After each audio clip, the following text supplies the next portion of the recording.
Então vamos abrir as nossas Bíblias no livro de Ezequiel, capítulo 1, e vamos ler os 3 primeiros versículos. Aconteceu no 30º ano, no 5º dia do 4º mês, que estando eu no meio dos exilados, junto ao rio Quebar, se abriram os céus, e eu tive visões de Deus. No 5º dia do referido mês, no 5º ano de cativeiro do rei Joaquim, veio expressamente a palavra do Senhor a Ezequiel, filho de Buzi, o sacerdote, na terra dos caldeus, junto ao rio Quebar, e ali esteve sobre ele a mão do Senhor. Vamos orar.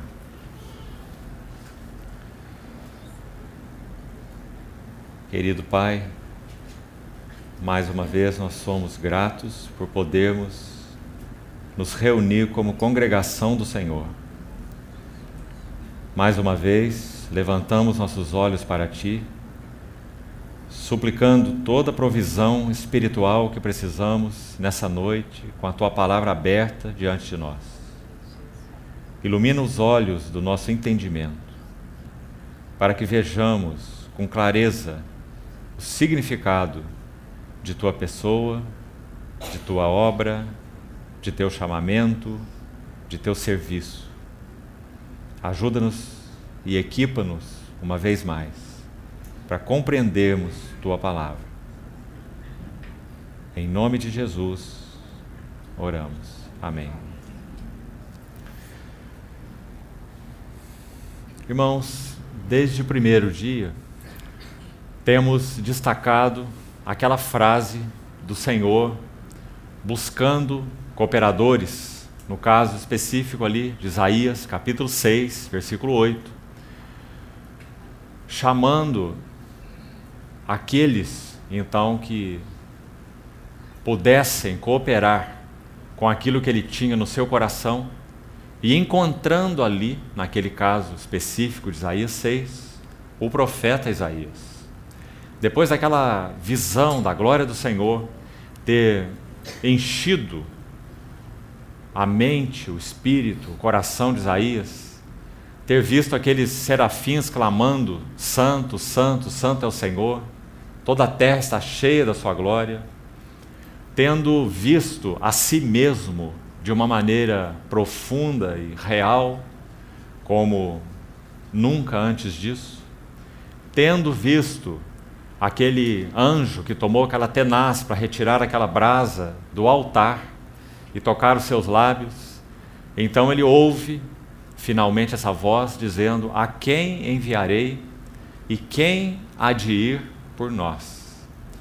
Então Isaías responde: eis-me aqui e envia-me a mim. E temos procurado, através dessa expressão, a quem enviarei, buscarmos alguma ajuda na palavra do Senhor a respeito das características dos servos que respondem às demandas do Senhor. Que tipo de servo supre as necessidades de Deus? Porque já tem sido claro para nós que Deus tem as suas necessidades no que concerne a sua relação com o homem que Ele criou para representá-lo.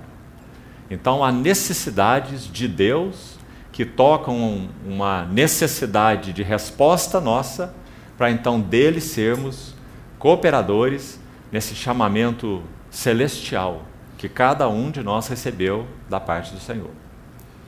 O livro de Hebreus, no capítulo 3, versículo 1, diz assim: por isso, santos irmãos, que participais de uma vocação celestial, considerai atentamente o apóstolo e sumo sacerdote da nossa confissão, Jesus.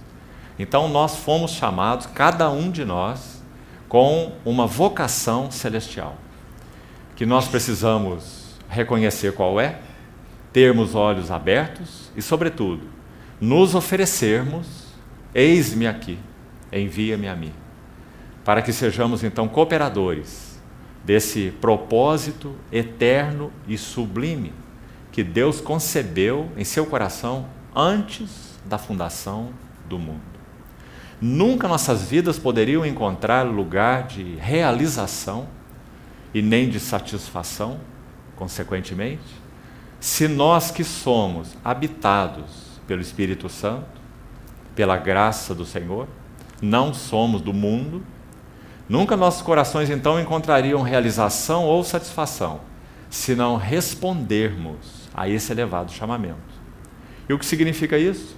Significa que toda a nossa vida será vivida nesse centro. Cada coisa deve ser adequada a esse centro.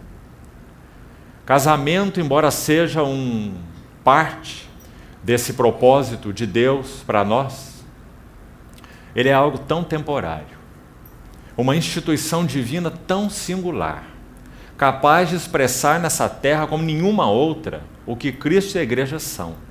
Ainda assim, uma instituição temporária. O supremo propósito de Deus não é vida de família. O supremo propósito de Deus é Cristo e a Igreja. Então, se nós não tivermos clareza desse chamamento celestial que nós recebemos, quais são, por essência, os seus elementos fundamentais, então podemos viver vidas distraídas e entregues até mesmo a coisas que fazem parte do propósito de Deus para nós, como, por exemplo, vida em família. Então, irmãos, o resultado de uma visão clara do chamamento do Senhor e qual é seu foco, sua essência, fará com que cada coisa e todas as coisas em nossas vidas sejam alinhadas com esse chamamento celestial. E louvado seja o Senhor, porque nada ficará de fora. Nossa vida conjugal, nosso relacionamento com nossos filhos, nossa vida com os irmãos, nossa vida no trabalho, comprar, o vender, o plantar, o edificar, etc, etc, tudo será alinhado ao supremo chamamento, porque esse chamamento é supremo. Então, nós estamos buscando, com a ajuda do Senhor, ver alguns textos, são muitos exemplos. Nós não falamos nada sobre Davi, nós não falamos nada sobre Paulo, nós não falamos nada sobre Abraão, nós não temos tempo de esgotar esse assunto. Quais são, através de ilustrações de servos e também servas chamados para servir ao Senhor, quais são as necessidades que o Senhor então carece de tê-las suprida na vida daqueles que Ele chama e através da vida daqueles que Ele chama. Então, esses 3 versículos que acabamos de ler, veja de novo na sua Bíblia, no livro de Ezequiel. À primeira vista, irmão, espero que não seja assim com todos, mas à primeira vista, parece que lendo esses 3 versículos nós ficamos imaginando o que existe aqui. Parece apenas uma introdução de um livro de 48 capítulos, aliás, um livro tremendo, que fala sobre a saída e o retorno da glória de Deus para o meio do seu povo. Nos 10 primeiros capítulos, a glória se retira. No capítulo 40 até o 47, a glória retorna. Esse é o livro de Ezequiel. A glória se ausentando por causa da infidelidade e o descompromisso do povo de Deus com Deus. Então a glória vai se retirando. Ela não quer se retirar, porque essa glória é com G maiúsculo. Não é uma refulgência, não é um resplendor, é uma pessoa. Glória com G pessoal, com G maiúsculo. Então essa glória vai se retirando vagarosamente do seu povo na visão de Ezequiel. Porque Ezequiel fazia parte daqueles que foram levados para o cativeiro. Então ele vê a glória de Deus se retirando do meio do seu povo, porque o seu povo estava descompromissado com ele. E ele então descreve a retirada dessa glória de uma maneira impressionante. Aquela glória sai lá do lugar mais central do templo e vai para a porta da casa. Depois ela vai um passo além para o meio da cidade, para a praça. Depois ela vai para o Monte das Oliveiras e finalmente ela se recolhe ao céu. Como que o Senhor dizendo: eu não quero sair, mas vocês estão me expulsando por causa de suas infidelidades. Então, quando nós vemos o capítulo 40 a 47, a glória retornando. Aquele homem, que na verdade é anjo, na visão de Ezequiel, ele toma uma cana de medir. Ele começa a fazer as medidas. E quanto mais ele mede, mais abundância é vista, na visão de Ezequiel, no que concerne à casa de Deus, ou essa restauração do templo de Deus e do santuário de Deus, na visão de Ezequiel naqueles capítulos. Uma visão maravilhosa. Um templo que realmente não é o templo literal, porque ali o trono, a arca, está no centro. É um templo que tem medidas diferentes dos templos que foram então construídos, tanto de Salomão, quanto de Zorobabel, quanto o de Herodes. Então, na visão de Ezequiel, desse templo restaurado do Senhor, o santuário de Deus, ele vê a glória retornando. E a glória retorna na medida em que aquele homem, com o cordel de medir, ele vai medindo cada elemento naquele santuário. Sabe o que significa isso? Medir significa julgar. Com a medida com que medirdes, vos medirão também. Mateus capítulo 7. Então, medir é uma figura de julgar. Então, quando o Senhor toma a sua medida, o seu varão medida, Cristo, já falamos sobre isso. E então, diante do varão medida de Deus, tudo na casa de Deus é medido, então nós temos esperança de que a glória de Deus retorne para a sua casa. Compreendeu isso, irmão? Então Pedro vai escrever assim em sua primeira carta, 1 Pedro 4, versos 16 e 17. Ele diz: porque o juízo há de começar pela casa de Deus. E se há de começar por nós, o que será daqueles que não obedecem o Evangelho? Então é isso que nós temos no livro de Ezequiel, resumidamente. Agora, o que nós temos nesses 3 primeiros versículos? Irmão, nós temos aqui diversas características que vão nos ajudar em frases simples. É claro que elas são frases que funcionam como germens e que precisamos então pegá-las e procurar entendê-las num contexto maior da palavra. Mas creio que com a ajuda do Senhor nós vamos apreciar essas frases aqui, desses 3 versículos, que vão nos ajudar a entender então que tipo de servo Deus busca. Que tipo de servos respondem às necessidades de Deus. Então, olhando de novo o contexto total de Ezequiel, necessidade de Deus em que sentido? No contexto específico de Ezequiel, necessidade de que sua glória seja presente no meio do seu povo e não se ausente do meio do seu povo. Então o Senhor vai dar esse passo para que a sua glória retorne ao seu povo, usando Ezequiel nesse contexto do cativeiro. E nós vamos ver então nesses primeiros versos frases que são significativas para a nossa meditação juntos nessa noite. Veja aí de novo. Aconteceu no 30º ano, no 5º dia do 4º mês, que, estando eu no meio dos exilados. Essa é a primeira frase. Estando eu no meio dos exilados.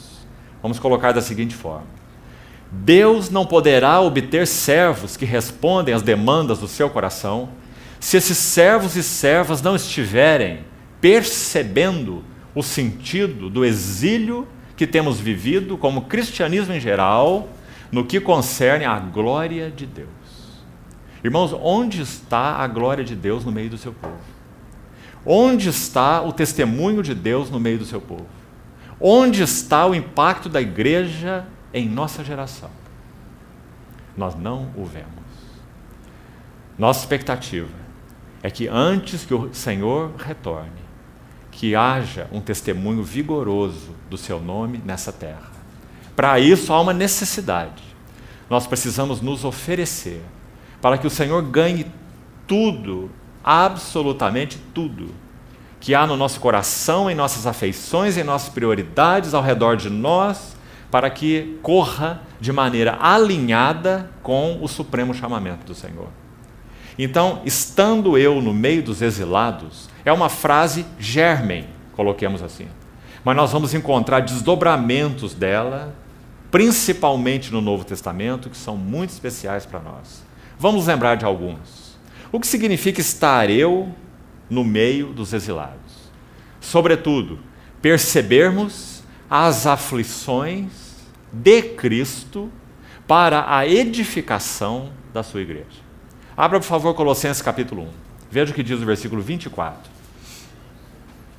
Colossenses 1, 24, Paulo fala assim: agora, pois, eu me regozijo por vós, escute bem, irmão, e preencho o que resta das aflições de Cristo a favor da igreja, na minha carne, a favor da igreja, que é o seu corpo. Que versículo impressionante, irmãos. Primeiro porque Paulo está dizendo o seguinte, vamos separar duas coisas aqui bem claras, e muito importantes para termos uma compreensão exata do ensino do Novo Testamento. Primeiro, as aflições de Cristo para a redenção da igreja já foram absolutamente cumpridas. E ninguém pôde participar dessas aflições. O profeta disse assim, que aquele lagar o Senhor o pisaria sozinho. Nós nos lembramos ontem que aqueles três companheiros, os mais íntimos, Pedro, Tiago e João, do nosso Senhor, escolhidos, um deles reclinou sua cabeça no peito de Jesus, durante a ceia. Mas quando foi chamado para ser um suporte a ele, no Getsêmani, ele dormiu. Porque ninguém poderia participar dessa hora tão tremenda, dessa transação entre o Pai eterno e o Filho eterno, a cruz do Calvário. Aquele lagar ele teria que pisar sozinho. Nenhum homem podia cooperar, até porque nenhum homem podia nem compreender. Nosso Senhor Jesus, a partir do monte da transfiguração, ele teve mais 6 meses de ministério, até o Gólgota, até a cruz, 6 meses. Nesses 6 meses, 3 vezes, ele falou que ele iria para Jerusalém, sofreria muitas coisas. Dos principais sacerdotes, dos escribas, seria morto e ressuscitado. Quando ele falou a primeira vez, sabe o que ele ouviu? Senhor, tem compaixão de ti, não suceda isso contigo. E ele ouviu isso dos mais íntimos, Pedro. E falou mais 2 vezes. E eles não tinham a menor ideia do que isso significava, porque esse lagar ele pisou sozinho. Por outro lado, ele também não poderia ter cooperadores nesse lagar, porque ele iria realizar obra de redenção. Ou seja, para que a justiça, a santidade e a glória de Deus pudessem ser plenamente satisfeitas, o único capaz de satisfazê-las teria que ser Deus. Por isso Deus enviou seu Filho. O Filho de Deus é o único capaz de ir à cruz do Calvário e responder por nós, homens, à altura da santidade, da justiça e da glória de Deus. Em outras palavras, nenhum outro tipo de redentor serviria para a humanidade, a não ser que esse redentor fosse plenamente Deus. Que coisa maravilhosa é essa? Quando nós vemos isso, a cruz assume um valor completamente diferente. Quem padeceu ali foi Deus, o Deus feito homem. Deus estava em Cristo, reconciliando consigo mesmo o mundo. Que maravilhoso. Mas também, por outro lado, esse Redentor teria que ser humano. E teria que ser plenamente humano, porque ele vai representar o homem. Esse Redentor não podia ser um anjo, porque anjo não é homem. Então esse nosso Redentor é plenamente humano. Tem espírito humano. Pai, nas tuas mãos eu entrego o meu espírito. Ele tem alma humana. A minha alma está profundamente angustiada até a morte. Ele tem corpo humano. Ele diz, sacrifício e oferta não quiseste, antes um corpo me preparaste. E aqui estou para fazer a tua vontade. Que tremendo Redentor nós temos. Então, quando ele cumpriu essa redenção, pisando esse lagar sozinho, todas as aflições necessárias para a nossa redenção já estão consumadas. Essa foi a sua palavra. Tetelestai. Tudo está consumado. Agora, o que Paulo escreve em Colossenses 1:24 não é isto. Ele está dizendo assim: agora eu me regozijo por vós, a igreja dos Colossenses, e, escute, irmão, bem, e olhe para a sua Bíblia, eu cumpro, eu preencho, eu completo, é o significado dessa palavra aí, o que resta das aflições de Cristo, na minha carne, Paulo está dizendo, na carne dele mesmo, a favor da igreja, que é o seu corpo. Então vamos separar assim, de novo. As aflições de Cristo para a redenção da igreja estão absolutamente completadas.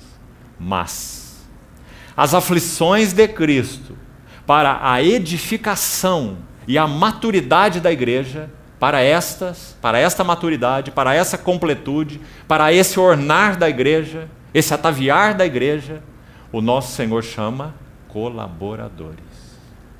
E aí está um deles. Então Paulo pode dizer: eu preencho na minha carne o que resta das aflições de Cristo. Se não resta aflições para a redenção, ele já as cumpriu, resta aflições para a edificação da igreja. Então vamos separar essas duas coisas. As aflições para a redenção, as aflições para a edificação. Então, estamos entendendo essa frase germen de Ezequiel: estando eu no meio dos exilados. Lembra quando nós falamos sobre Neemias? Ele ouviu notícia dos exilados. Ele não estava exilado, ele estava no palácio do rei, o copeiro do rei. Onde que ele se colocou para que fosse usado por Deus? No meio dos exilados. Fez aquela visita a Jerusalém, aquela inspeção dos muros, viu a sua ruína. Então Neemias estava no meio dos exilados. E Esdras também, e Zorobabel também, e todos que o Senhor usou para a restauração do seu testemunho naqueles dias, com exceção de Daniel. E Daniel só não estava no meio dos exilados, sabe por quê, irmão? Porque Daniel foi levado para o cativeiro babilônico muito jovem. Possivelmente, muito provavelmente, ele tinha menos de 20 anos, 17 a 20 anos. O cativeiro da Babilônia durou 70 anos, é muito fácil você fazer a conta. Quando Ciro libera o seu decreto real para que aqueles que quisessem voltar para reedificar Jerusalém o fizessem, Daniel tinha quase 90 anos de idade. Ele não poderia suportar essa viagem. Mas você sabe que o Senhor deu a ele a visão da restauração da casa de Deus. Sabe o que ele fazia? Ele não poderia fazer aquela jornada por causa da sua idade. Mas ele podia abrir a sua janela e orar em direção a Jerusalém. E o Senhor deu a ele a visão das 70 semanas, a profecia de Ezequiel, tão maravilhosa e tão completa, que ela ainda não foi plenamente cumprida. Nós ainda aguardamos essa última semana de anos. Então, estando eu no meio dos exilados, significa que cada um dos servos e servas do Senhor, que querem responder às demandas do Senhor nesses dias atuais, precisam comprometer os seus corações com os exilados, com aqueles que têm reconhecido as aflições de Cristo para a edificação da sua igreja, aqueles que não estão distraídos com coisas menores. Lembre-se dos ourives, lembre-se dos perfumistas, aqueles que consideraram as suas profissões como secundárias diante do chamamento do Senhor. Você não precisa encerrar com a sua profissão, você pode continuar com ela, mas alinhada a um supremo propósito, e não se chocando com ele. Estando eu no meio dos exilados. Irmãos, nós somos chamados para experimentar o sentido, o significado do coração do Senhor Jesus hoje em relação à sua igreja. E nós estamos em exílio.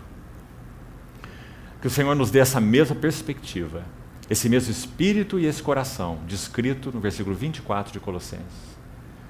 E que pela graça do Senhor e pelo trabalho da cruz em nós, nós possamos dizer da mesma maneira: eu também preencho na minha carne o que resta das aflições de Cristo a favor do seu corpo, que é a igreja. Então, se as aflições para redimir a igreja estão completas, as aflições para a edificação plena da igreja estão em cursos. E a pergunta é: quem quer participar? Quem de nós quer participar das aflições de Cristo para a edificação da igreja? Sabe o que isso vai requerer de nós? Tudo. Tudo. Toda a nossa vida alinhada a esse chamamento. Sabe o que mais vai requerer de nós? Que andemos consistentemente no caminho da cruz. Que aprendamos a servir nossos irmãos e nossas irmãs em meio ao exílio. Como nós nos lembramos ontem, que saibamos lavar os seus pés sem olhar para os seus rostos, mas olhando só para os seus pés, como o Senhor o fez com Judas, o hipócrita. Estando eu no meio dos exilados. Que frase, irmão! Não seremos úteis para o Senhor em outro lugar que não seja no meio dos exilados, para que possamos preencher o que resta das aflições de Cristo. Deixe-me citar mais um exemplo, de Paulo mesmo. Ele conhecia muito bem o que é estar no meio dos exilados e sofrer pela igreja. Gálatas, capítulo 4, verso 19. Meus filhinhos. Sabe quem foi que primeiro usou essa palavra filhinhos no Novo Testamento? Jesus, ele mesmo. João também usa essa palavra e Paulo também usa essa palavra. Gálatas 4,19.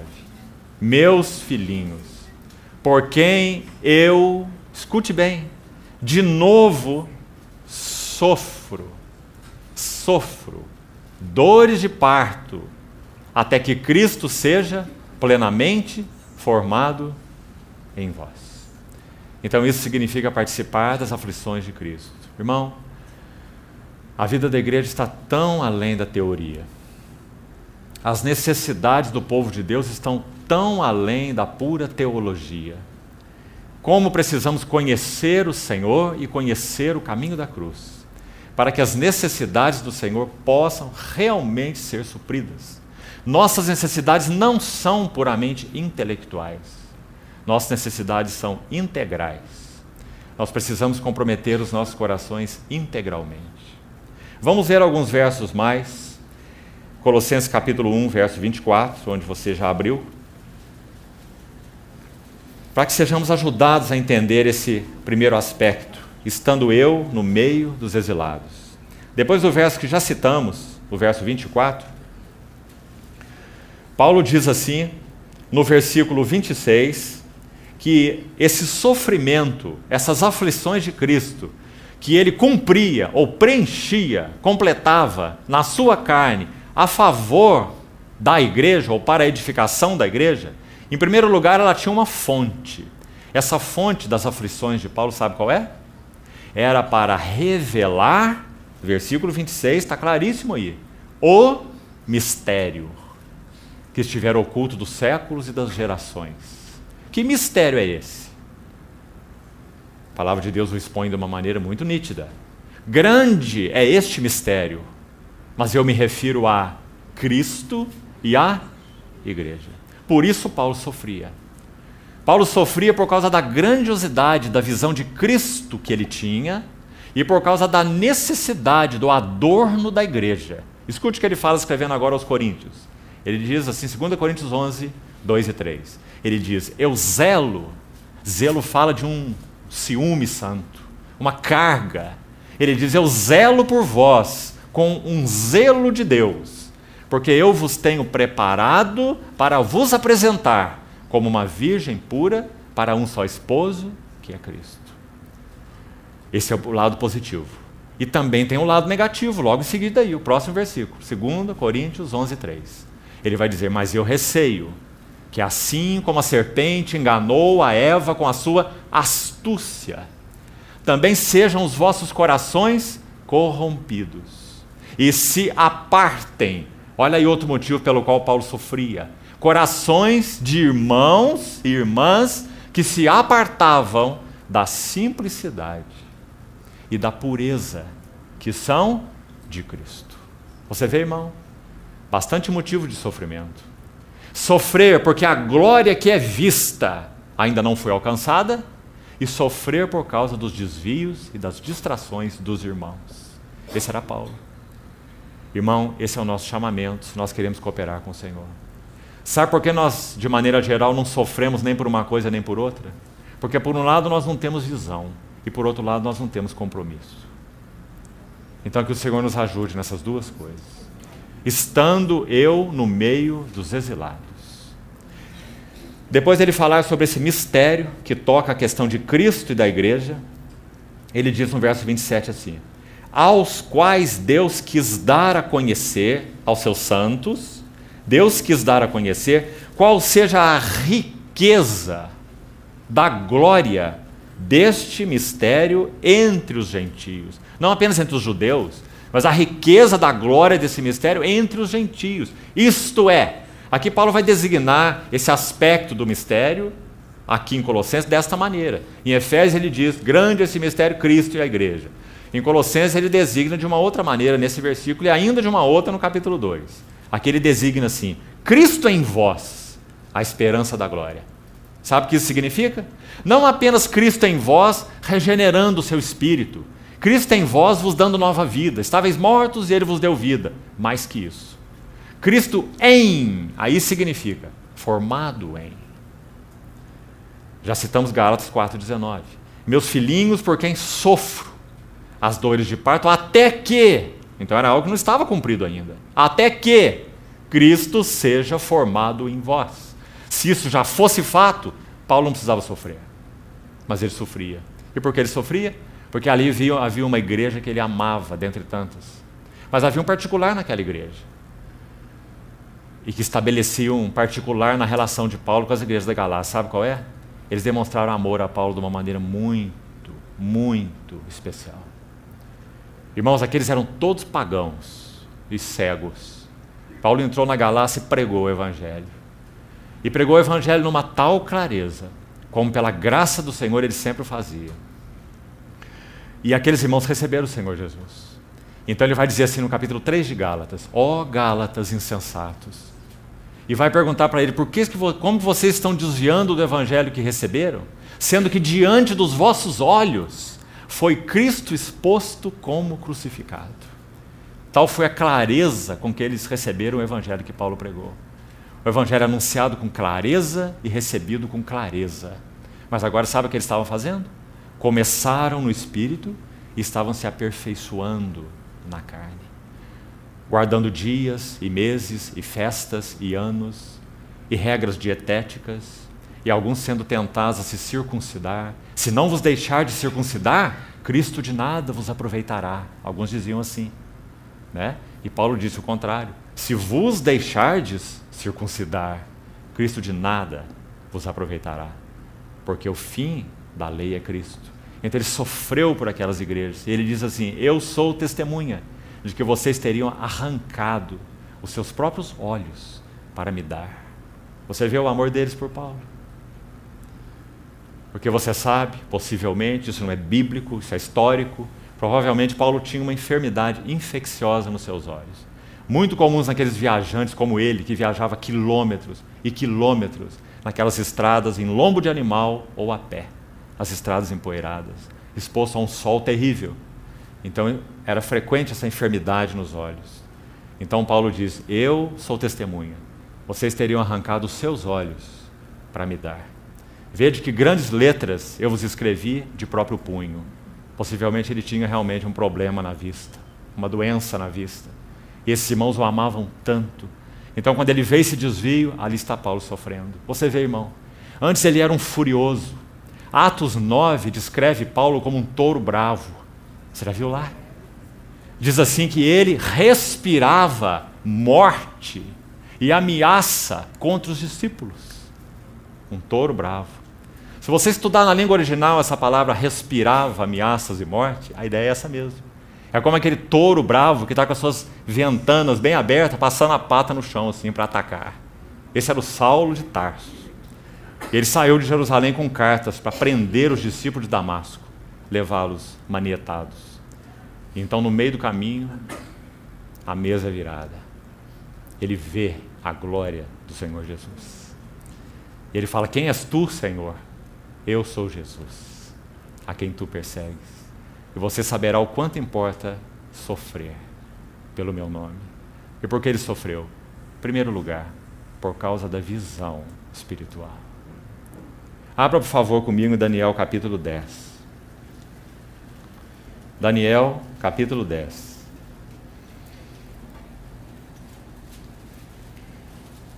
Se você desejar, registre esse capítulo e leia esse capítulo no momento oportuno. Mas eu quero destacar uma verdade a respeito dele, mas eu queria dar o quadro para os irmãos antes de destacar. O que acontece aqui é que Daniel tem uma tremenda visão. A visão é, em primeiro lugar, a causa dos nossos sofrimentos. Irmão e irmã, você não quer sofrer? Então tire do seu caderno uma oração. Essa oração é: abre os meus olhos, Senhor. Porque se os seus olhos forem abertos, você vai sofrer. Você vai preencher, passo a passo, também o que resta das aflições de Cristo a favor do seu corpo, que é a igreja, na sua carne. Então aqui está mais um homem que sabia o que era isso, Daniel. Sabe o que acontece com ele aqui?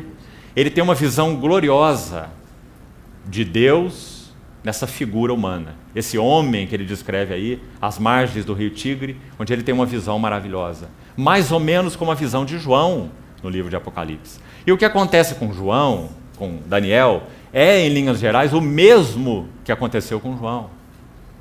Leia Daniel 10 e leia Apocalipse 1. E você vai ver o quanto eles são correspondentes.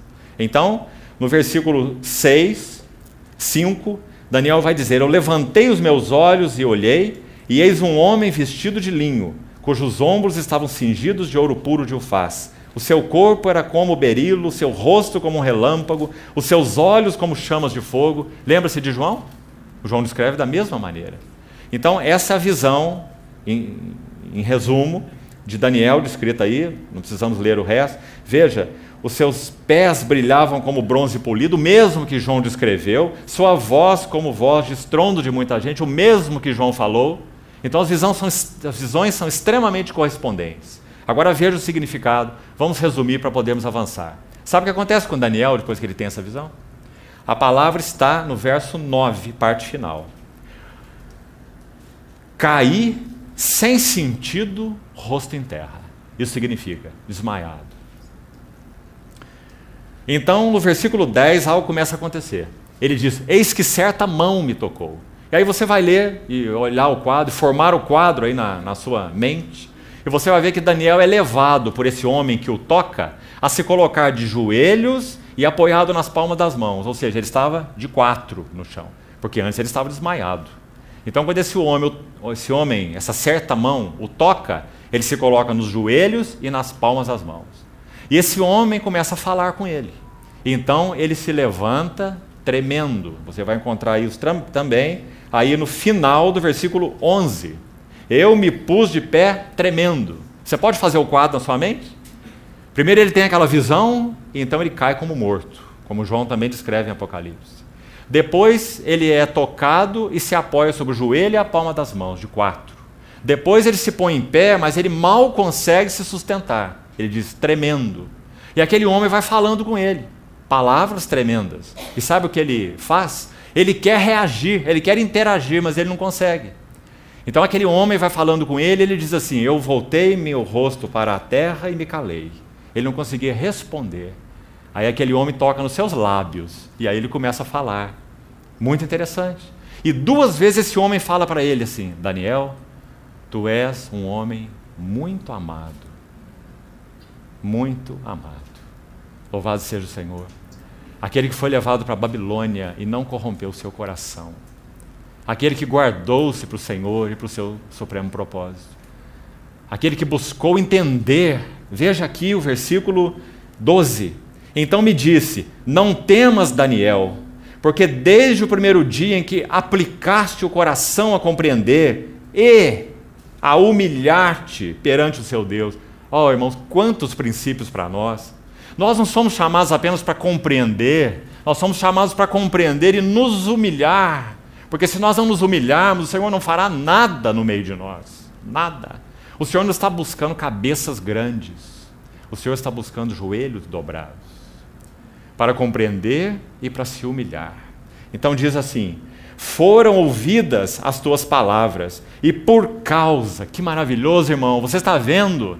Você está vendo o cuidado que nós temos que ter quando falamos desse equilíbrio divino, delicado, soberania de Deus, que é absoluta, e responsabilidade do homem, que é absoluta também. Então aqui está dizendo que é por causa das palavras de Daniel é que ele veio. Você vê? Porque Daniel, sim, se tornou uma contraparte na terra para aquilo que o Senhor queria fazer no céu, no seu coração. Daniel se apresentou como uma contraparte. Como o Senhor carece disso nos nossos dias, irmãos? Nada será realizado na terra se o Senhor não encontrar contrapartes daquilo que Ele tem no seu coração. Então, versículo 16, aí que eu queria chegar. Preste atenção. E eis que uma, como semelhança dos filhos dos homens, me tocou nos lábios, e então passei a falar. Você vê? Até ali ele está só tremendo, em pé tremendo, e olhando para baixo, e aquele homem falando com ele, e ele não consegue nem reagir. E no versículo 16, e disse àquele que estava diante de mim, escute essa frase, marque bem, meu Senhor, por causa da visão, me sobrevieram dores, e não me ficou força alguma. Não há como lermos isso aqui e não nos lembrarmos do texto que acabamos de citar. Meus filhinhos, por quem sofro de novo as dores de parto, até que Cristo seja plenamente formado em vós. Irmãos, que o Senhor nos guarde de puramente uma teologia morta. Que o Senhor nos leve aos seus pés quando ouvimos sua palavra. Que o Senhor resplandeça sua face sobre nós. O Salmo 80 tem uma tremenda oração nesse sentido, dizendo, vem, visita a tua vinha. Vem, visita a tua vinha. Como nós carecemos disso, irmãos? Uma verdadeira visão das glórias do Senhor Jesus, do seu propósito eterno, no que toca a Cristo e a igreja, para que o nosso coração seja plenamente envolvido, tudo que somos, tudo que temos. Então assim foi com Daniel. Se nós voltarmos lá no texto onde estamos, Colossenses, para completar um ponto a mais, Colossenses capítulo 1, veja a parte final desse capítulo. Paulo diz assim, Colossenses 1, 28 e 29, esse Cristo nós anunciamos, advertindo a todo homem e ensinando a todo homem em toda sabedoria, a fim de que apresentemos todo homem perfeito em Cristo. Está vendo por que Paulo sofria? Perfeito aí é maduro, completo, adulto. Por que Paulo sofria? Porque ele sabia que o desejo de Deus não era ter na igreja um berçário espiritual. Graças a Deus pelos filhinhos, mas a ânsia do Espírito Santo é que cada filhinho que foi gerado cresça e amadureça.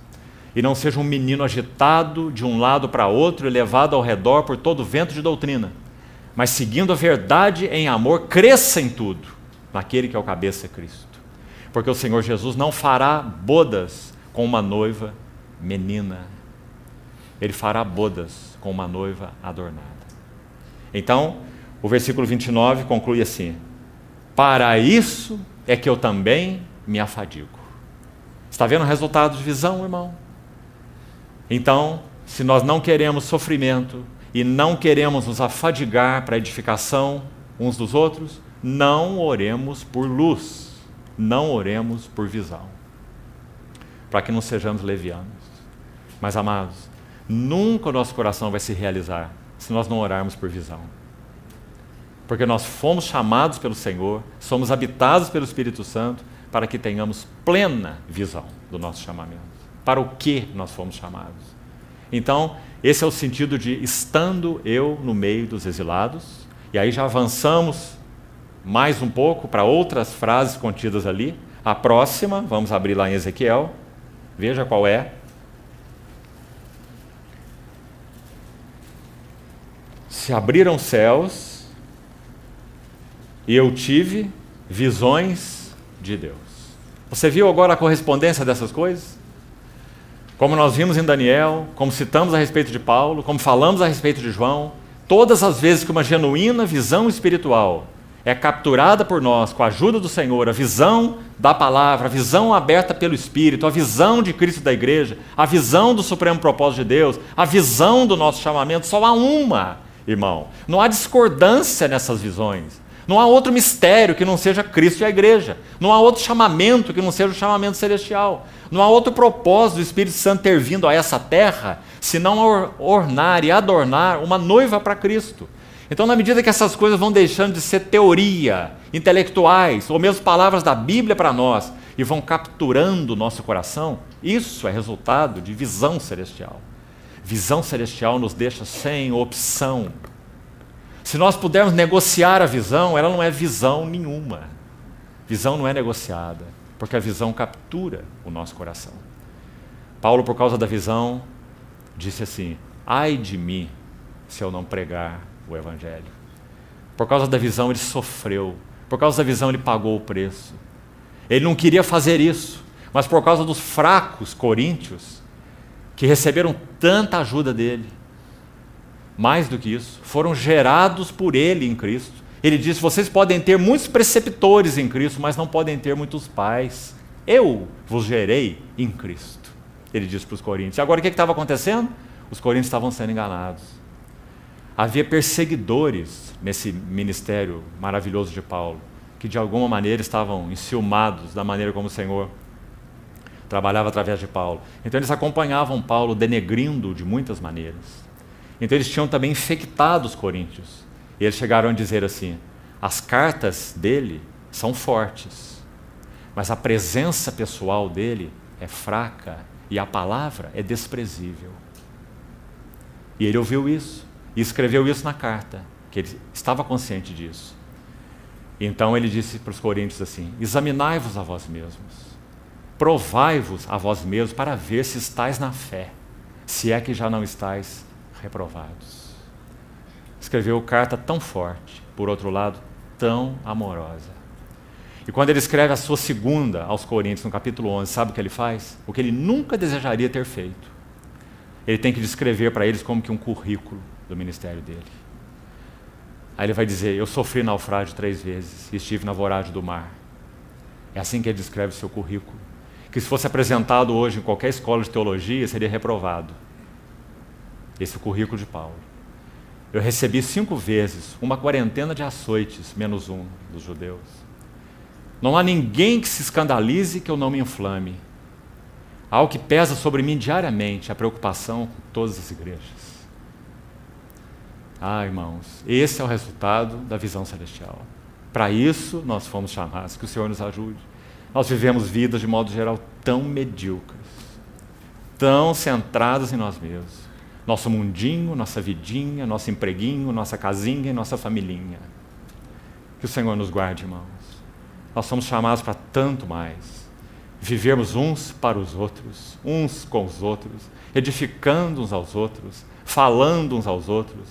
Malaquias 4 diz assim: os que temiam o Senhor falavam uns aos outros, ocupados uns com os outros por causa do seu temor ao Senhor. Então eles falavam uns aos outros de uma tal maneira que o Senhor atentava e ouvia. Você conhece esse texto, Malaquias 4? Sabe o que significa isso? Significa que o Senhor se debruçava, essa é a palavra lá, parava o que estava fazendo, para prestar atenção naquilo que aquele filho pequenininho está fazendo ali com o seu brinquedinho. E o pai estava lendo um livro lá super interessante, e aí ele viu assim, olhando de lado, que seu filho estava fazendo algo muito especial. Ele fecha o seu livro, que o interessa tanto, se debruça assim na cadeira e fica olhando seu filho montar o seu brinquedinho. O Senhor atentava e ouvia, porque aquilo lhe chamou muita atenção. O que chama a atenção do Senhor? Quando aqueles que temem o Senhor falam uns aos outros, porque estão ocupados uns com os outros. Não de falar tagarelice, das notícias do dia, do futebol, da economia, da política. Sim, isso também está incluído na nossa comunicação, mas não é isso que está incluído em Malaquias.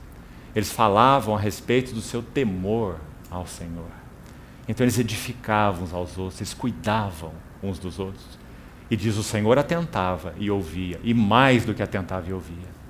Havia um memorial, ele escreve um memorial escrito diante dele, para os que temem o Senhor e se lembram do seu nome. Ele ainda diz mais. Ele diz: estes serão para mim um particular tesouro naquele dia que eu prepararei. Eu vou poupá-los como um homem poupa o seu filho que o serve. Então vereis uma vez mais a diferença entre o que serve a Deus e o que não o serve. Ah, irmãos, nós estamos vivendo esses dias de definição entre os que servem o Senhor e os que não o servem. Que o Senhor possa nos incluir entre os que o servem. Que Ele nos dê verdadeira visão espiritual e que a cruz tenha liberdade para trabalhar nossos corações, para que não vivamos vidas pequenas. Então esse também era Ezequiel. Então ele diz, voltando ao seu livro, ele diz no capítulo 1, que ele estava no meio dos exilados, junto ao rio Quebar, se abriram os céus e eu tive visões de Deus. Até aqui já compartilhamos. Quero acrescentar um detalhe sobre abriram os céus. Só Lucas registra claramente e implicitamente os céus abertos 5 vezes. 3 no Evangelho e 2 em Atos. E acho que isso nos interessa. Para nos ajudar a entender essa expressão, abriram os céus. No caso de Ezequiel, está muito claro. Os céus se abriram, ele teve visões de Deus, e as visões estão aí descritas no livro de Ezequiel, só você ler. Agora nós estamos mais interessados na visão do Novo Testamento, na visão do supremo propósito de Deus, nessa visão que toca o chamamento eterno de Deus. Então, se nós tomarmos essa expressão, nós vamos ser muito ajudados no que ela significa no contexto do Novo Testamento. Já citamos aqui, numa das reuniões passadas, que, primeiro, no Evangelho de Lucas, 3 vezes o céu aberto. Se nós queremos ser servos e servas que respondem às demandas do Senhor, precisamos ter céus abertos. Céus abertos para quê? Para ver o quê? Então vamos por ordem. A primeira vez, Lucas 3. O Senhor está entrando no Rio Jordão para ser batizado, os céus se abriram. E aquela voz é ouvida, dizendo o quê? Este é o meu filho amado. E nele eu tenho todo o meu contentamento. O que isso significa? Nas palavras de Colossenses, é dito assim, que aprouve a Deus que em Cristo residisse toda a plenitude, e que Ele tivesse toda a primazia. Esse é o primeiro sentido dos céus abertos. Nós precisamos ver, irmãos, a glória do nosso Senhor Jesus, para que Ele tenha primazia em nossos corações, nossas vidas, nossa experiência e nossa pregação. E falando no sentido corporativo, na vida da igreja, nos nossos relacionamentos. Que eles não sejam puramente sociais, que eles não sejam puramente amistosos, que eles não sejam puramente por simpatia, mas que eles sejam nutridos em Cristo e sejam para a glória de Cristo. É isso que Paulo quer dizer quando ele fala: nós ensinamos, advertimos a todo homem, em toda sabedoria, para apresentar todo homem perfeito em Cristo. Você vê? Não é um relacionamento que tem foco nem social e nem psicológico. É um relacionamento que tem foco espiritual, sobretudo. Porque buscamos edificar-nos uns aos outros. Buscamos advertir uns aos outros. Não colocar paninhos quentes na cabeça uns dos outros, mas cuidarmos de nossas almas. Exortai-vos uns aos outros cada dia, durante o tempo que se chama hoje, para que nenhum de vós seja endurecido pelo engano do pecado. Nós só podemos fazer isso quando temos visão de Cristo. Do contrário, nós amamos demais a nós mesmos para fazer isso com o outro. Compreende? Nós não exortamos nossos irmãos, não é porque nós não o amamos, é mais do que isso. Nós não exortamos nossos irmãos porque nós amamos a nós mesmos. Então, a não ser que a cruz trabalhe em nós, nós somos inúteis para o que o Senhor quer fazer conosco. Então, os céus se abriram. Em primeiro lugar, para que fosse vista a singularidade e o prazer de Deus no seu Filho, o Senhor Jesus.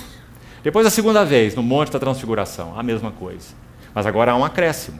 Aquele que foi dito, esse é o meu Filho, lá no Jordão, o meu amado, e nele me comprazo, no Monte da Transfiguração, na segunda vez, este é o meu Filho, mas agora a palavra é, meu eleito, e a ele ouvi. Isso significa que o Senhor agora não está só endossado como filho, mas ele também está endossado como único mensageiro de Deus.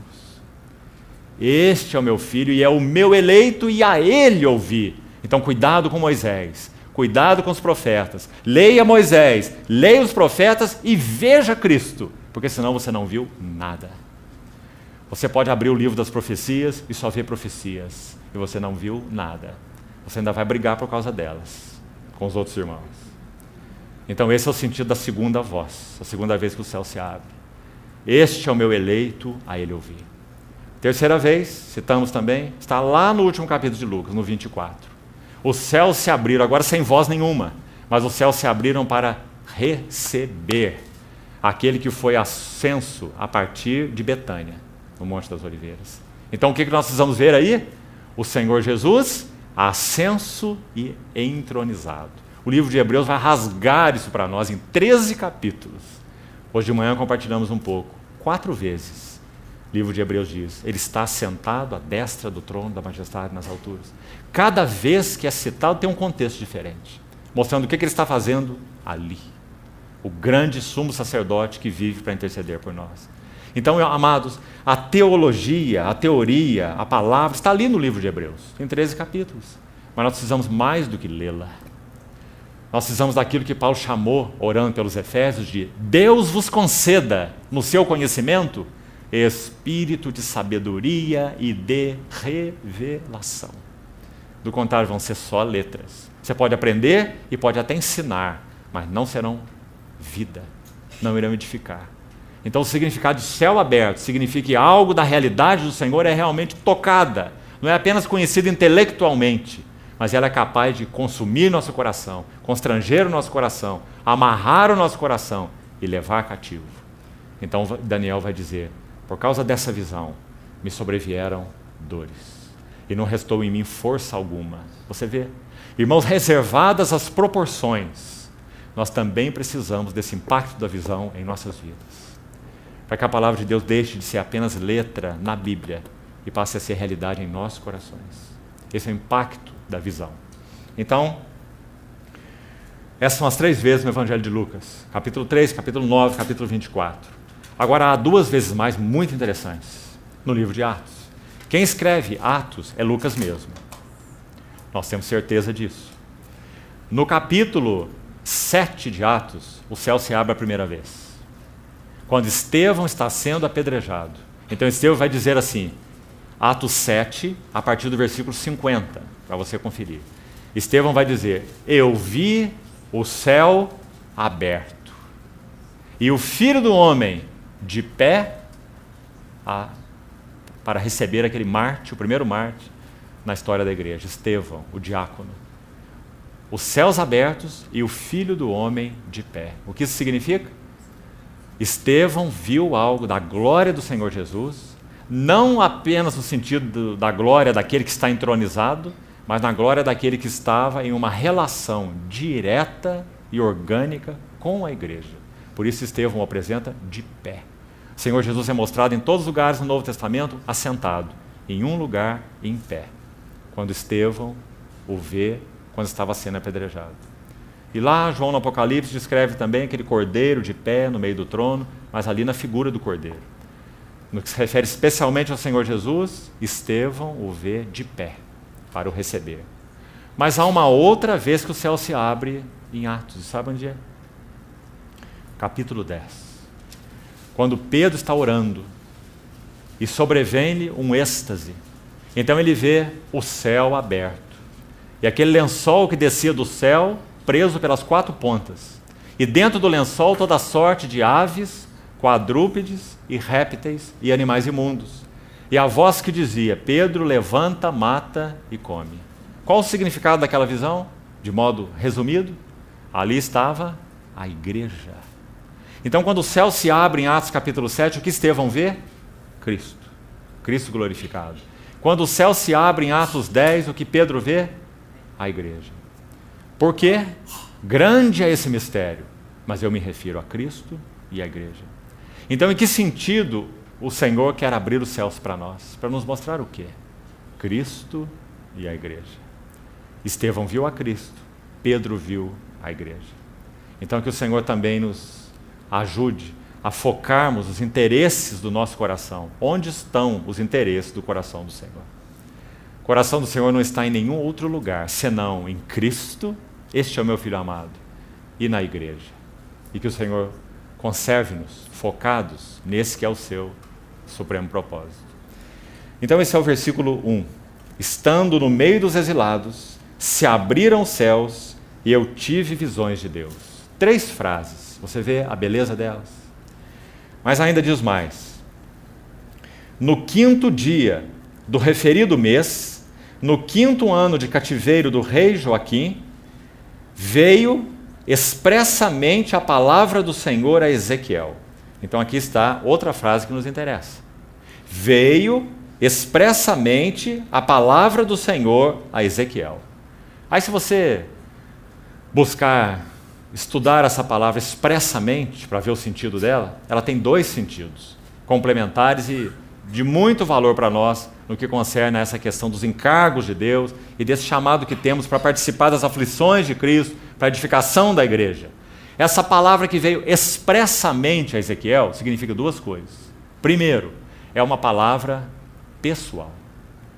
Veio expressamente a palavra do Senhor a Ezequiel. Então, de novo, nós também precisamos dessa realidade como servos e servas do Senhor para podermos responder às demandas do Senhor. Vamos procurar aplicar isso de uma maneira simples. Irmão, não se iluda que você pode pregar a mensagem que você ouviu. Não se iluda que você pode pregar o livro que você leu. Compreende? Se você não receber a palavra pessoal do Senhor, e aquela verdade não for revelada a você, você é inútil. Então veio a palavra do Senhor expressamente a Ezequiel. Então você vê a força disso em primeiro lugar. Nós precisamos orar ao Senhor e pedir: Senhor, eu quero que tua palavra para mim seja pessoal. Que o Senhor tire suas palavras das escrituras inspiradas e a torne esse poderoso rema em nossas vidas. Efésios 5 diz que a igreja será adornada pelo rema, não pelo logos. A palavra que é usada ali, ele amou a igreja e a si mesmo se entregou por ela para que a santificasse, tendo-a purificado por meio da lavagem de água pela palavra. A palavra ali é rema, não logos. Você vê? Nós só podemos lavar uns aos outros com rema. Então precisamos de uma palavra pessoal do Senhor. Não é uma palavra qualquer, irmão. Não seja místico. É a palavra da Escritura mesmo, mas trazido de uma forma direta e pessoal. Quando você pode dizer: realmente o Senhor tem falado ao meu coração. Essa palavra é realidade para mim. Ela tem trabalhado em minha vida. Ela tem penetrado como uma espada cortante de 2 gumes e dentro de mim tem dividido alma de espírito, juntas e medulas, e sondado os pensamentos e propósitos do meu coração. Se você pode dizer isso, então a palavra do Senhor é expressa para você. Do contrário, é uma teoria. Palavra de uma conferência, palavra de um livro, palavra de alguém que você ouviu. E nós não somos papagaios. A palavra do Senhor precisa ser encarnada em nós. E assim foi com Ezequiel. Mas há uma outra característica dessa expressão expressamente. Significa uma palavra urgente. E essa também é uma linda característica para nós considerarmos os nossos dias. Nós estamos vivendo dias de desesperada urgência. Há urgência na casa de Deus, há urgência no mundo, há urgência no coração do Senhor, porque Ele anseia voltar para o seu povo, há urgência de todos os lados. Então, irmãos, é hora de nós pararmos de perder tempo. Veio expressamente a palavra do Senhor, ou seja, comunicou para Ezequiel urgência. Deixou Ezequiel sem opção. Ele teria que, no meio dos exilados, exercer o seu ministério, porque a palavra foi dada a ele expressamente. Irmãos, isso não é privilégio de alguns. O Senhor nos chamou em Cristo e nos fez habitação do Espírito para que a palavra seja expressa a cada um de nós, tanto no sentido de ser pessoal, quanto no sentido de ser urgente. Que o Senhor nos ajude a deixar de procrastinar. Lembre-se mais uma vez do livro de Hebreus. O tempo de Deus se chama hoje. Não é sim, o Senhor está fazendo, está trabalhando e um dia isso vai chegar numa conclusão. É agora, irmão. É agora. O tempo urge. Já vivemos tempos furiosos. Que o Senhor encontre tudo que Ele tem pedido dos nossos corações de uma maneira tão doce, mas tão enfática. Assim é nosso Senhor. Então, esse foi Ezequiel. E essa é uma frase também que nos interessa muito. Palavra expressa, pessoal e urgente. Mas tem mais aqui, veja aí. Verso 3. Ezequiel era o filho de Buzi, o sacerdote. Que interessante, irmão. Parece que isso aqui é só um relato. O Ezequiel é filho de Buzi, o sacerdote. Mas se você ler e estudar com cuidado, aqui tem outra coisa que nos interessa muito. Sabe por quê? Olha como começa o livro. Vamos lá de novo? Aconteceu no 30º ano, no 5º dia do 4º mês. Olha o verso 2. No 5º dia do referido mês, no 5º ano de cativeiro do rei Joaquim. Então, quanto tempo havia se passado desde que o povo saiu de Jerusalém, nessa leva de cativos, e estava na Babilônia? Há quanto tempo? Tão claro nesse livro. 5º ano do cativeiro, né? Mas se nós não lermos um texto com cuidado, quando nós lemos a primeira frase, aconteceu no 30º ano, nós somos tentados a pensar que é o 30º ano do cativeiro. Mas aqui não está escrito que é o 30º ano do cativeiro. Aqui está escrito que é o 5º ano do cativeiro, do rei Joaquim.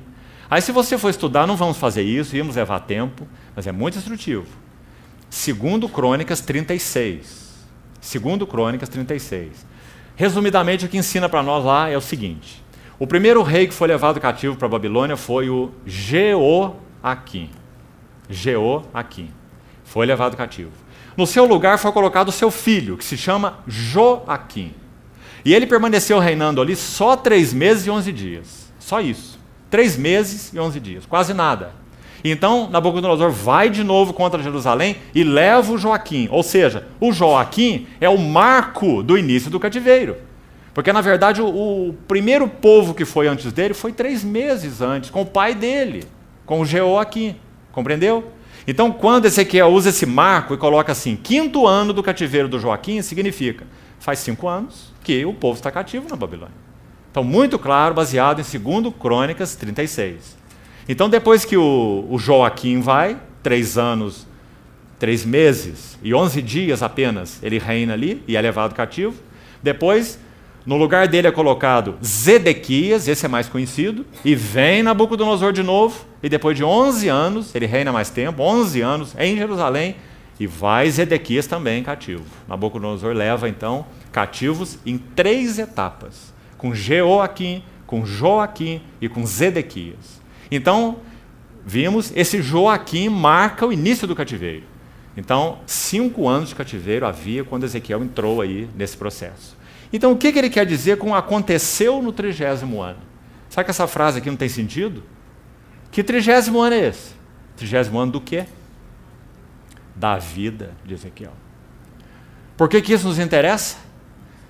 Versículo 4 está dizendo que Ezequiel era filho de Buzi, o sacerdote. A lei do Pentateuco vai nos ensinar que um sacerdote entrava no serviço com quantos anos? 30 anos. Isso significa que o seu pai era o sacerdote e ele é o próximo sacerdote, porque a linhagem é hereditária, correto? Então, quando chegou o 30º ano da vida de Ezequiel, e ele iria entrar no serviço sacerdotal, porque o seu pai era sacerdote, ele era o próximo sacerdote, o que acontece com ele? Se abriram os céus, eu tive visões de Deus, veio a mim expressamente a palavra do Senhor, e aquele que foi treinado 30 anos para ser sacerdote, agora se torna um profeta. Qual lição nós recolhemos aqui que interessa muito para nós? Aqueles servos e servas que são chamados para responder às demandas do Senhor, eles têm que ter o curso da sua vida e serviço mudados. Que importante, irmão. Que importante. O curso de nossas vidas, o curso de nossos serviços precisam ser mudados pelos céus abertos, pela visão de Deus e pela palavra expressa do Senhor. Então, irmão, se ouvir a palavra do Senhor tem sido um embalo para a nossa sonolência, então nós somos inúteis para o Senhor. Porque a palavra do Senhor, os céus abertos, a visão de Cristo precisa mudar o curso de nossa vida, vocação e serviço. Em outras palavras, atingir tudo. E esse foi Ezequiel. Que precioso. Graças a Deus, Ezequiel não foi um sacerdote, porque sacerdote tinha muitos. Graças ao Senhor, ele mudou o curso da vida e do serviço de Ezequiel, e Ezequiel se tornou um profeta. Que é por causa da profecia dele que nós temos visão do santuário restaurado de Deus, nos capítulos 40 a 47. Graças ao Senhor. Então está aqui outro princípio de importância para nós. Vamos considerar diante do Senhor que nossa vida, que nossa vocação, que nosso serviço possam ser confrontados com a palavra expressa do Senhor. O que Ele está demandando ao nosso coração, irmãos? O que precisa mudar? Se você olha para o aspecto chamado secular, o que precisa mudar? O que há no teu serviço que está atrapalhando o que o Senhor quer fazer em sua vida? O que há? Em termos de envolvimentos, amizades, compromisso, concessões. Se nós olhamos no aspecto do serviço espiritual, a mesma coisa. Será que o nosso serviço espiritual tem sido coerente com a palavra expressa do Senhor? Será que realmente nós temos servido ao Senhor na igreja? Ou nós estamos servindo necessidade de homens? Nós estamos preocupados com o que as pessoas pensam e não podemos expressar realmente a mente do Senhor, o coração do Senhor. Precisamos ter o curso de nossa vida e vocação alterados pela palavra expressa do Senhor, pela visão do Senhor, pelos céus abertos. Mais um princípio, então, e aqui nós vamos terminar. Veio expressamente a palavra do Senhor a Ezequiel, filho de Buzi, o sacerdote, na terra dos caldeus, junto ao rio Quebar, e ali esteve sobre ele a mão do Senhor. Essa é uma outra frase maravilhosa, que nos interessa muito. Ali esteve sobre ele a mão do Senhor. Nós já citamos aqui, primeiramente, Daniel e João. A mesma coisa aconteceu com eles. Daniel recebe a visão e perde as suas forças. Ele é tocado por aquela certa mão, como ele escreveu no capítulo 10, nós já lemos. João tem aquela visão do Senhor glorificado, cai com o rosto em terra. Então ele vai dizer, e ele me tocou com a sua mão direita. Você vê aí essa questão da mão, o que ela significa? Significa uma experiência concreta do poder da vida de ressurreição do Senhor Jesus. Você quer ver a importância disso para nós, povo do Novo Testamento, servos e servas do Senhor? Abra, por favor, em 2 Coríntios, capítulo 1. 2 Coríntios, capítulo 1. Escute o que Paulo diz aqui, irmão. Vamos ver desde o verso 3. 2 Coríntios, capítulo 1. Bendito seja o Deus e Pai do nosso Senhor Jesus Cristo, o Pai das misericórdias e o Deus de toda consolação. É Ele que nos conforta em toda a nossa tribulação, para podermos consolar os que estiverem em qualquer angústia, com a mesma consolação com que nós somos contemplados por Deus. Porque assim como os sofrimentos de Cristo, olha aí de novo, que nós já falamos, se manifestam em grande medida a nosso favor, assim também a nossa consolação transborda por meio de Cristo. Quem são os consoladores que podem consolar por meio de Cristo? São aqueles que experimentam os sofrimentos de Cristo. Tão claro. Continuamos. Verso 6. Mas se somos atribulados, é para o vosso conforto e salvação. Se somos confortados, é também para o vosso conforto, o qual se torna eficaz, suportando com paciência os mesmos sofrimentos que nós também padecemos. A nossa esperança a respeito de vós está firme, sabendo que como sois participantes dos sofrimentos, assim o sereis da consolação. Agora escute bem. Porque não queremos, irmãos, que ignoreis a natureza da tribulação que nos sobreveio na Ásia, porquanto foi acima das nossas forças, a ponto de nos desesperarmos até da própria vida. Contudo, já em nós mesmos tivemos a sentença de morte, para que não confiemos em nós, e sim no Deus que ressuscita os mortos. Ah, irmãos, nós sabemos tão bem que isso não era teoria para Paulo. Nós sabemos muito bem que isso era experiência para Paulo. Essa é a maneira do Novo Testamento de escrever o significado do esteve sobre ele a mão do Senhor. Uma experiência real, viva, diária, contínua da vida, da provisão, da vida de ressurreição do nosso Senhor. A vida de ressurreição do nosso Senhor não está apenas nele, entronizado à destra de Deus. A vida de ressurreição do Senhor Jesus está em nós, pelo seu Espírito. E nós precisamos experimentar o poder dessa vida, fazendo o que nós não podemos fazer, testificando o que nós não conseguimos testificar, ensinando aquilo que nós mesmos não podemos ensinar, revelando aquilo que não podemos revelar, sustentando de uma maneira que parece impossível para nós. Irmão, certa vez George Whitefield foi convidado, dentre as inúmeras vezes em que ele foi convidado, naquele período maravilhoso de um derramamento do Espírito no século XVIII, conhecido na história da igreja como o avivamento do século XVIII. Aconteceu naquela região do Reino Unido, Grã-Bretanha e também numa parte dos Estados Unidos, onde Jonathan Edwards viveu e também foi usado pelo Senhor na mesma época, e George Whitefield nesse contexto europeu. Então ele foi convidado ao Senhor para pregar numa determinada cidade. Ele estava profundamente cansado. Esses irmãos pregavam o Evangelho 3, 4, 5 vezes ao dia. E esse irmão foi convidado para pregar numa certa cidade distante. Ele tomou seu animal e foi em direção àquela cidade. Uma longa jornada no lombo do animal. E precisou fazer uma parada numa pousada. E quando ele chegou nessa hospedaria, já havia ali, sem que ele soubesse, pessoas esperando para ouvir o Evangelho. Tal era o mover do Senhor naqueles dias.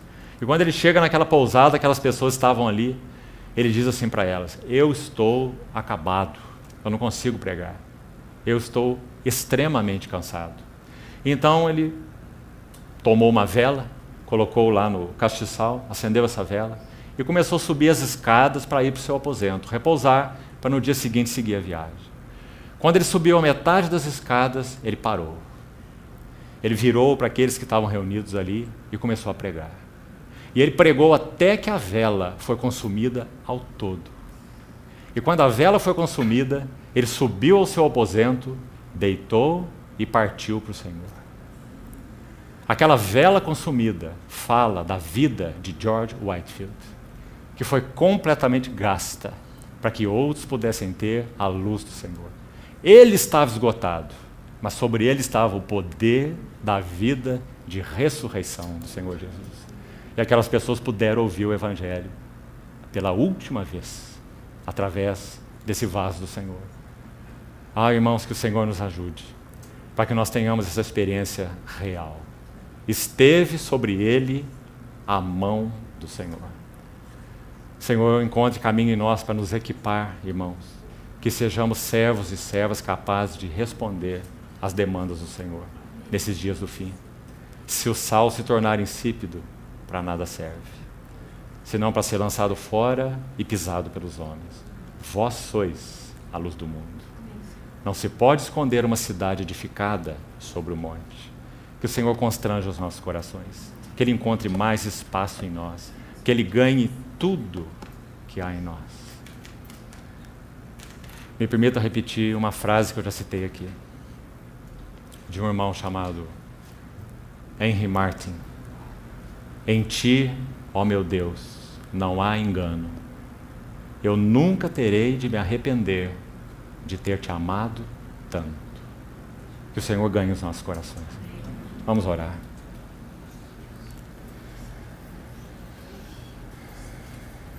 Querido Pai, nos ajuda, Senhor, a que o nosso tudo seja entregue a Ti voluntária e alegremente. Tem misericórdia de nós, para que nada em nossas vidas seja retido das Tuas mãos. Senhor, nos concede graça para que possamos ser servos e servas que respondem às necessidades do Senhor no tempo do fim. Ó Deus, abre os céus para nós, dá-nos as visões de Deus, muda o curso de nossa vida e de nossa vocação, dá-nos Tua palavra expressa aos nossos corações e nos ajuda, nos ensina a experimentar profundamente a Sua mão sobre nós. nos equipando e fortalecendo para fazer o que para nós é impossível.